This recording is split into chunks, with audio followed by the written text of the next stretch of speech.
Hey guys, it's your Tech Kuya Jam Mancheta and welcome back to my channel. And today mag-unbox tayo ng pinakabagong smartphone ni Huawei, and it's the Huawei Y7p. So this one is quite unique because this one is taking advantage of the Huawei mobile services. Yes, HMS. So, yeah, I'm really excited to unbox this one kasi hindi ko pa siya nakikita before. Nung nilan siya dito, wala ko dito. So, I'm really curious kung ano ba itsura netong Huawei Y7p.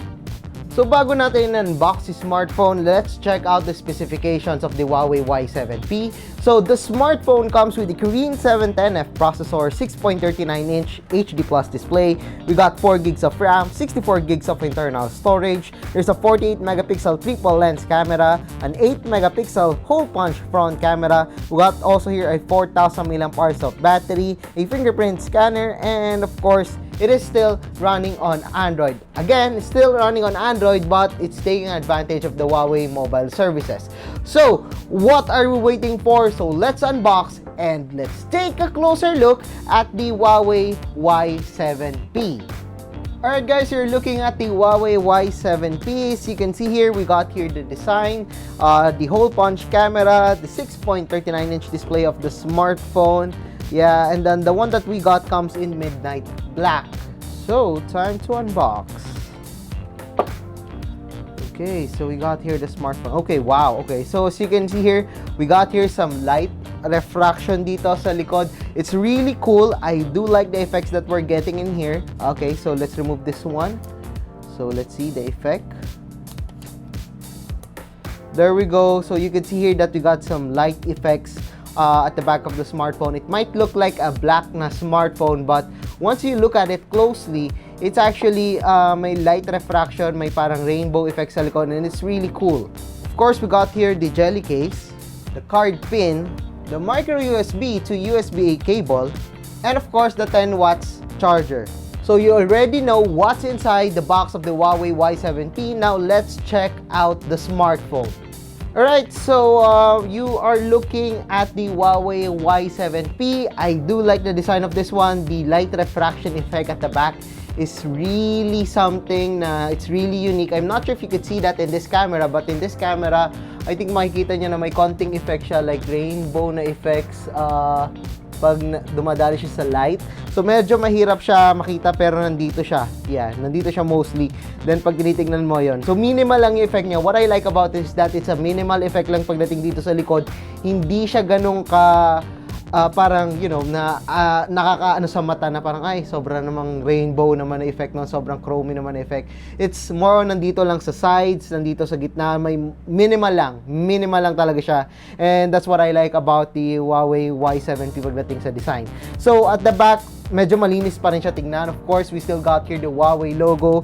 The design is very similar to most Huawei smartphones. We got a 48-megapixel triple camera, the 48-megapixel camera over here. Of course, we got here the fingerprint scanner. Dito sa side, we got here the power button and also the volume rocker. Although parang medyo natataasan ako ng konti dun sa volume rocker niya and also power button.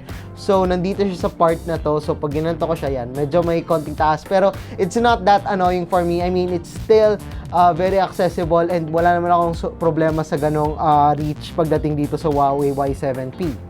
And pagdating sa likod, of course, meron pa rin tayong protruding camera. If you can notice that one, meron pa rin tayong maliit na protruding camera. But it's a 48-megapixel camera.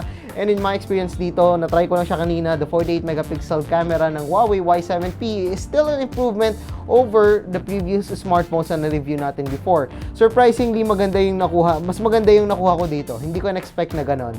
So, you are looking at the display of the Huawei Y7p. As you can see here, ang sarap niya tignan sa mata.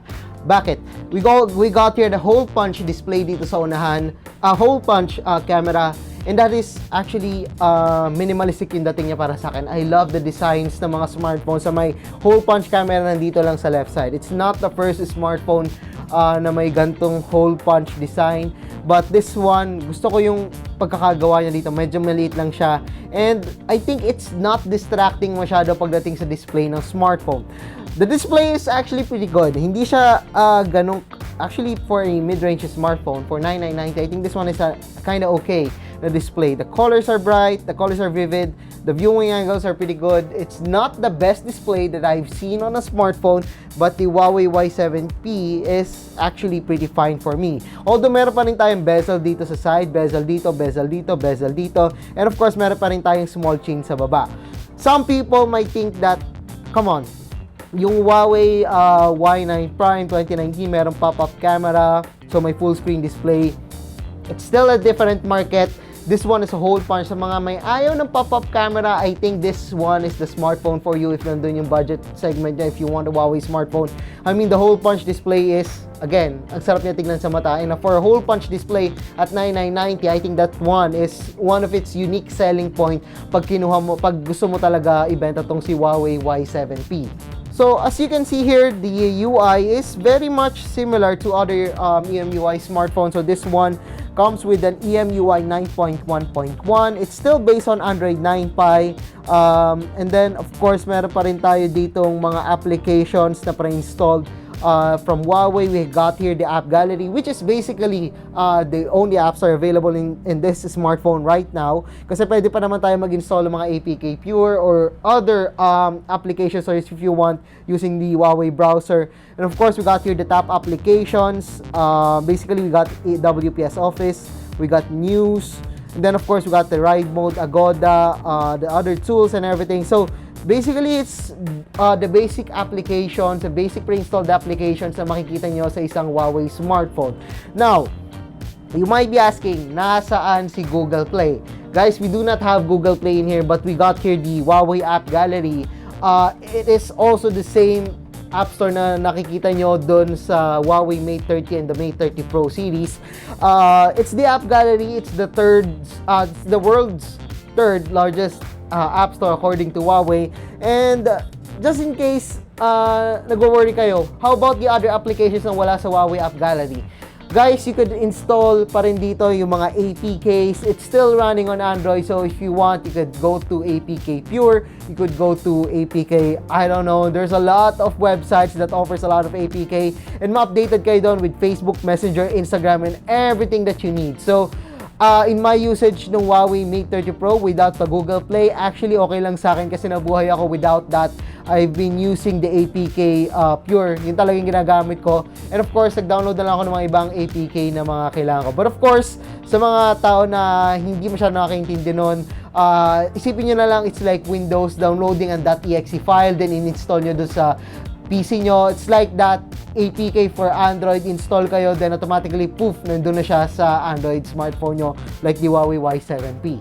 Okay, so we got here the health and everything. Pinakita ko na sa inyo kanina. It's very similar to other Y-series smartphones na tumatakbo at EMUI 9. Here's the camera application. It's still very similar to other Huawei applications, Huawei camera applications.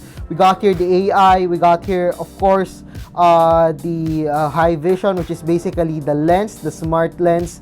And then, of course, we got the flash, filter, settings, and everything. So, at video, check natin kung anong kaya niyang i-record. So, the smartphone can record at 1080p at even 60 frames per second. That's not surprising at all. But, yeah, it's nice na meron tayo 60 FPS dito sa Huawei Y7p. Of course, we still got here the portrait mode. And of course, meron pa rin tayo night mode, which is one of the signature features talaga ng mga Huawei smartphones. And of course, we got here the more, which should enable you to use the other features ng camera ng Huawei Y7p. So as you can see here, this is the Huawei Y7p's App Gallery. Of course, yan, meron pa rin tayong guys. Medyo bago pa lang si App Gallery, but surprisingly, the growth of the App Store or the App Gallery is very fast, and hindi ko in-expect na ganito siya kabilis. I mean, marami na kagad na mga local applications na available sa App Gallery, including, okay, so we just updated the App Gallery, including Paymaya. We also got your video. We got the cam scanner. I always use that whenever I'm in the school dati. Of course, meron pa rin tayong mga games like Asphalt 9. We also got here, I believe, video. So yeah, meron pa rin tayong, okay, so medyo yan. So, meron pa rin tayong video, Paymaya and everything. So, meron pa tayong Manila Bulletin online. So, it's not just the applications available sa China available sa Huawei Y7p. We also got here a lot of applications that are now available dito sa App Gallery. And of course, if you're into shopping, meron din tayo Lazada. Share It is still here. We got Philippine Airlines. Sa paborito ng lahat ngayon is TikTok. Nandito rin siya. The new games like Rise of Kings, Cut the Rope. So yeah, basically marami pa rin applications na nandito pa rin sa AppGallery. But again, it's not perfect. But still, it's nice to see na ang bilis ng growth ng AppGallery dito sa Huawei Y7p. So the Huawei Y7p is a mid-range smartphone. 9990, but you're getting a smartphone. Yeah, it's a Kirin 710F processor. It's a little bit old. Medyo marami nang gumagamit ng mga Huawei smartphones with Kirin 710F. But yeah, medyo naluluma na yung Kirin 710F. So sana i-update na nila yon. But what I like about the Huawei Y7p is the design. We got here a hole punch camera dito sa unahan. The design at the back, I like the light refraction dito sa likod ng smartphone. It's a little bit chunky maybe because of the flat back and also yung curves niya dito sa side is medyo common with other Huawei smartphones na ni-review natin before like years ago. But still, gusto ko yung glass back. I'm not sure if this is glass-stick, but I do like the feel of this one. It's like glass. So nahan, ang linis niya tingnan. So if you're into the looks, if you want a smartphone with the hole punch camera, I think this one is quite good. When it comes dito naman sa camera, so far, I think similar lang siya with the Huawei Y9 Prime 2019 na review natin before. It's not the best one, but for 9990, it's still not the best one. It's not really that bad either. So parang nandun lang siya sa gitna. But yung selfie na ito is kinda okay, surprisingly. Natuwa naman ako sa selfie dito sa smartphone na to. And again, yung rear camera niya, okay naman ako so far for mid-range smartphone. So yeah, I guess that's it for our unboxing and hands-on itong Huawei Y7p. The smartphone is really interesting. Hole punch display. We got an HMS smartphone. I think this is the first Huawei smartphone dito sa Pilipinas na nag-utilize sa HMS na nandun sa mid-range. The triple lens camera is okay lang. And yeah, I'm really interested to review this one, and I'll try to live without the Google Play dito sa Huawei Y7p. So yeah, I guess that's it for our unboxing and hands-on. So if you like this video, don't forget to give us a thumbs up. And of course, huwag niyo kalimutan mag-subscribe sa channel ko. So be sure to click that bell button and also the subscribe button para makuha niyo yung latest notifications dito sa videos ko sa Jam Online YouTube channel. So once again, I am Jam of jamonline.ph. Thank you for watching and see you guys again sa susunod na video.